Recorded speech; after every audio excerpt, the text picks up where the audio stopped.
Alright team, thank you for your time, thank you for listening. This is LVD Sport quickly checking in with a review of last night's action at the Co-op Live. We saw Jack Catterall score a fine victory over Regis Prograis, but still no world title around his waist and no set date for when he will get that deserved shot.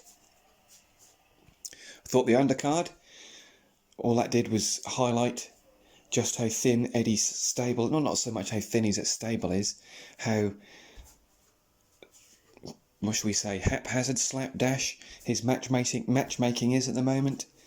I think it's Tom Dallas who does a lot of his matchmaking as it stands currently, but with the chief support falling out of bed with literally like an hour before the fight was scheduled, that really did thin that card out absolutely. There was so much padding out to be done between what was the co-main and the main event, and it's really highlighting the issues that Eddie and Matchroom face going into 2025.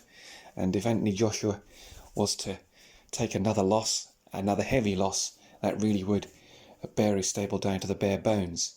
But that's another issue for another time. I wanted to focus more on Jack Catterall's performance. He really is, in my opinion, one of the finest operators in British boxing. He's so un-British, it's untrue, and I think that's half the reason why he hasn't got the projection that he should have, because he's just not that UK style. And obviously, when it comes to promotion and self-promotion, he's not the greatest.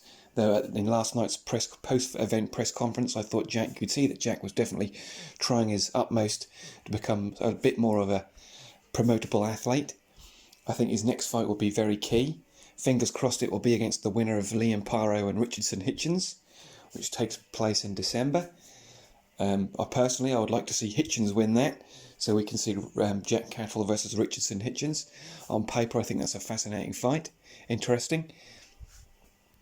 But I'd imagine that Eddie and Matchroom would probably be hoping that Liam Paro comes out unscathed, because that fight, Liam Paro versus Jack Catterall, though on paper it's not as interesting, as fascinating a matchup of styles as what Hitchens and Catterall would be. I think obviously in terms of a commercial proposition, Catterall versus Paro, with it being in Australia or over in England or UK for that matter, would be a far more of an attractive and viable option for Matchroom.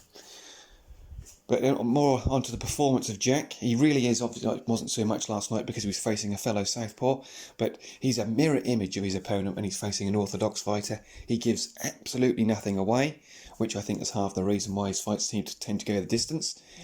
But just when he needed it last night, just as I thought the fight was slipping away from him, he turned it around. The knockdown he scored last night, the first knockdown, was a thing of beauty, the way he set that up. Caught Prograis absolutely unaware, took advantage of Prograis' sloppiness as the fight goes on. He definitely slows down a bit nowadays as the fight goes into the second half, and Jack took advantage of that. And just a fine operator and a wonderful performance. Something else I wanted to touch on was the knockdown, which shouldn't have been, in round 5, I think it was, for Prograis. It's a good thing that Jack was able to put a bit of distance between the two of them when the fight reached its conclusion. Because imagine that knockdown would have been the difference between the two on the cards, and Jack would have been given another short straw because of a knockdown which really shouldn't have been, according to my recollection of it, or my view of it. I think their feet got tangled a split second before the punch landed, so really it shouldn't have been a knockdown. After the 12 rounds, I'd have scored, if I was a judge, because obviously I wouldn't have had the luxury of the post-round replay, I scored the bout 114-111.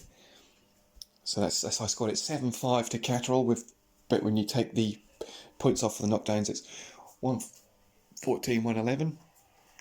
If I was scoring it fairly, as I did on the event, because I had the luxury of the replay, I scored it 115-111 to Jack. A very deserved win. But looking at 140 pound division, light welter, super lightweight, which is one I don't particularly like. I prefer light welter myself. That is rich weight class, full of amazing fights and matchups.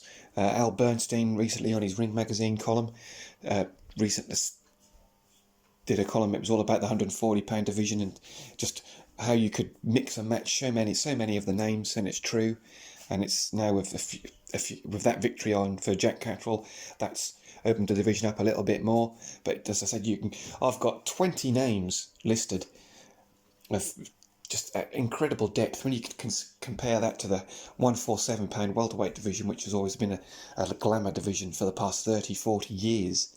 It's the difference between 140 and 147 in 2024 is quite stark. You've got Teofimo Lopez, you've got Jack Catterall, Josh Taylor, Devin Haney. For me, Jack Catterall versus Devin Haney is probably zero chance of that fight ever happening, but that's an interesting clash of styles. Fascinating to see who would win that one and how it would go down. Liam Paro, Regis Prograis, though it does seem as if he's got one foot out the door. You've got Jose Carlos Ramirez, Richardson Hitchens, Subriel Matias, of course, going to be coming back pretty soon on the same card as Paro and Hitchens. Alberto Puello and Antoine Russell, who are both PBC fighters. You can't forget those two excellent fighters right there. Unfortunately, with them being in PBC, they'll probably be left out of the shuffle somewhat. And you've got Jose Valenzuela, who is another PBC fighter. Isaac Cruz, another PBC fighter.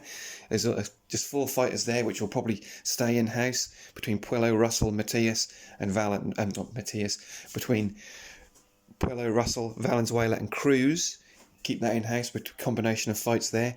Puello just recently edging out Russell a few months back. Sandor Martin, you can't rule him out. His performance against Teofimo Lopez keeps him somewhat relevant. Then you've got Lindolfo Delgado, Jermaine Ortiz, can't be forgotten about. Dalton Smith, Adam Azim. Just that 140 pound division, rich with talent. And as Al Bernstein wrote in his column, you could literally mix and match so many of those fights and come out with so many different outcomes. It's incredible at the moment. But the other thing I wanted to say is how split those fighters are, the promotional differences and divides. Hopefully they won't cause too much of an issue going forward in terms of making those fights. But that's all I want to touch on quickly, as we're rolling at just over 7 minutes.